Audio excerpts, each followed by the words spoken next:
ठीक है जी, बैठा है। अब केतु अलग अकेला थोड़ी ना चलता है, राहु उसके साथ ही होता है। कैसे साथ होता है? सप्तम भाव में से राहु उसको एस्पेक्ट कर रहा है, आपके लग्न को देख रहा है। तो उस केतु के साथ-साथ क्या है, अ, आपको अच्छा, राहु किस चीज़ को रिप्रेजेंट करता है? राहु माया क्रिएट करता है। राहु हेलुसिनेशंस क्रिएट करता है। जो जो दिखता जो है नहीं, वो नज़र आने लगता है कि बहुत ऐसे माया है नहीं, ऐसे-ऐसे लगने लगेगा कि ये तो सच है। तो अब कैसे माने, कैसे पहचाने कि ये भाई थॉट जो आया ये इंट्यूशन है, ये केतु से आया, और माया, राहु माया क्रिएट कर रहा है। तो कैसे समझ में आए कि ये सच है, ये इंट्यूशन है या ये माया है? कैसे आए? तो वो क्योंकि इन दोनों में, इंट्यूशन में और हेलुसिनेशन में एक बहुत ही थिन लाइन है। हाँ, तो वो मेडिटेशन से वो क्लैरिटी हमको आती है। एक साधक जो है, उसको वो क्लैरिटी आती है, उसको वो समझ में आ सकता है कि yes, this is the intuition, and that's how intuition plays meditation plays a very significant role in jyotish. Isn't it Wow. Heeru जी?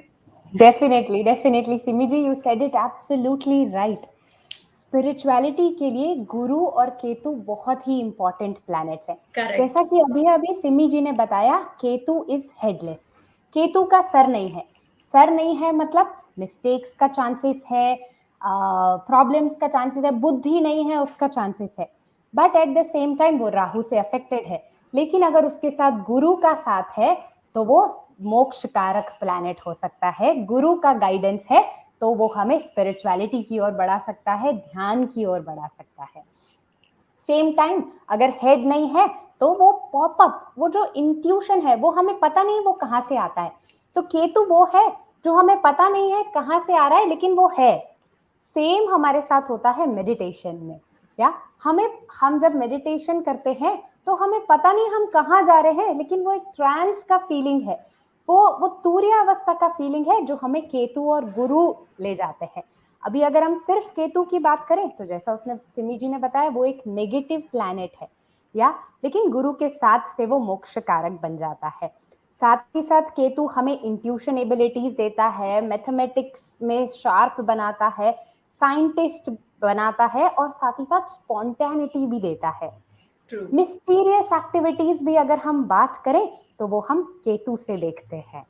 या अब अगर हम गुरु पर आए तो गुरु अगर हम लाइफ में देखें तो गुरु तत्व की भी हम बात कर सकते हैं, गुरु प्लैनेट की भी बात कर सकते हैं, और एक गुरु लाइव मास्टर की भी बात कर सकते हैं। जैसे कि हम सब जानते हैं, गुरु तत्व ये स्पेस एलिमेंट जो हमारे बाहर है वही हमारे अंदर है। और ऐसा बोला गया है कि अगर हमें कोई भी प्रॉब्लम आती है, कोई भी दुख आता है, कोई भी शरीर में दर्द आता है, तो वो सिर्फ उस वजह से है, स्पेस एलिमेंट में डिस्टरबेंस की वजह से। अगर हमारा स्पेस एलिमेंट ठीक है तो सारी चीजें ठीक है। मतलब गुरु अगर हमारे चार्ट में ठीक है तो सब कुछ ठीक है।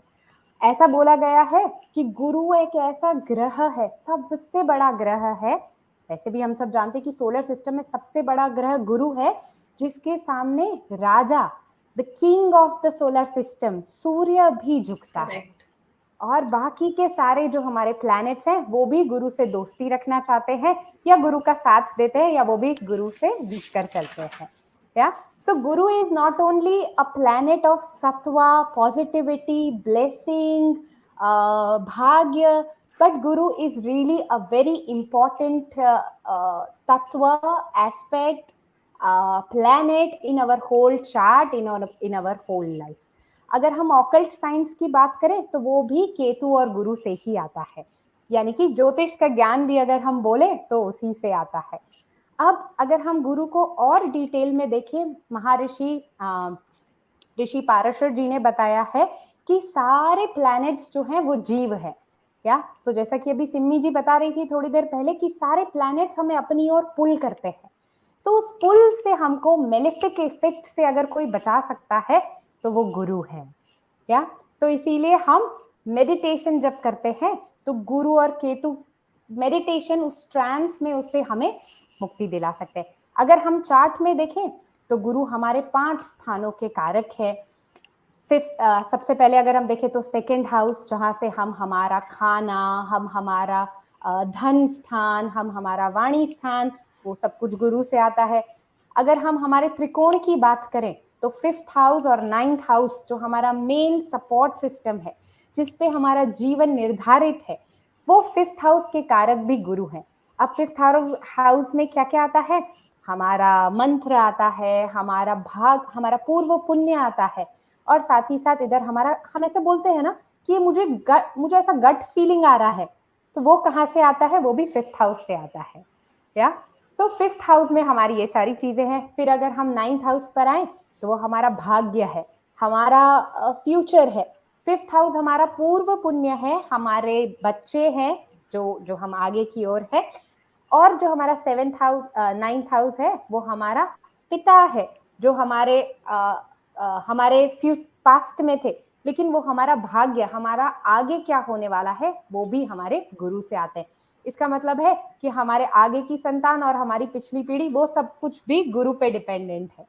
अगर हम और आगे बढ़े तो 10th house and 11th house हमारे कर्म, हमारे लाभ।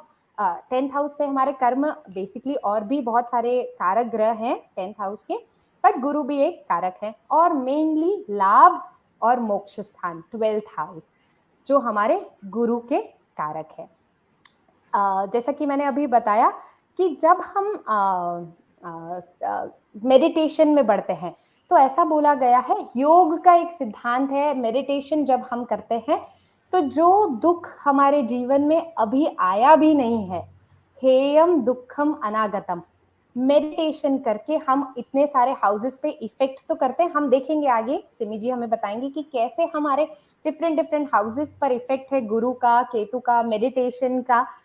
ऐसा बोला गया है जब हम मेडिटेशन करते हैं, योग करते हैं, ध्यान करते हैं, प्राणायाम करते हैं, तो तब हम हमारे जीवन में जो दुख नहीं आया है ना, उसको भी अभी से जो दुख मैनिफेस्ट नहीं हुआ है, जो अभी तक आया नहीं है, उसे भी कर सकते हैं, उसे भी खत्म कर सकते हैं।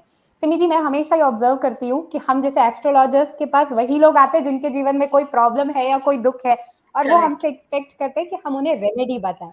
या सो कैसे हम हमारे मेडिटेशन एज अ रेमेडी सारे हाउसेस से कनेक्ट करते हैं? Yes please. हीरू जी, जैसे अभी आपने इतनी देर गुरु के बारे में बात करी, तो मुझे अगेन आई एम रिमेम्बरिंग गुरुदेव श्री श्री रविशंकर जी। इतने सालों से, 16 सालों से गुरुदेव के साथ हूँ मैं, तो हमेशा गुरुदेव के मुंह से बहुत बार, ज्योतिष तो अभी हाल ही में पढ़ना शुरू किया है कुछ समय से, तो हमेशा गुरुदेव के मुंह से ये बात सुनी है बहुत बारी कि सेवा साधना सत्संग जो करते हैं ना, उनको आपके चार्ट की, आपकी कुंडली के जो मैलेफिक इफेक्ट्स हैं प्लैनेट्स के, वो छू भी नहीं पाते हैं। तो हम तो, जैसे आपने कहा केतु हेडलेस है, तो वो हेडलेस केतु की तरह गुरुदेव ये कहते हैं, कुछ जान के चलो, कुछ मान के चलो। तो जाना तो नहीं था कि कैसे होता है ये, लेकिन मान के चलते थे कि हाँ, गुरु ने कहा है तो मान लिया कि हाँ, सेवा साधना सत्संग करो, कुछ इफेक्ट नहीं होता। चैलेंजेस आते हैं पर उनकी ब्लेसिंग से दूर हो जाते हैं।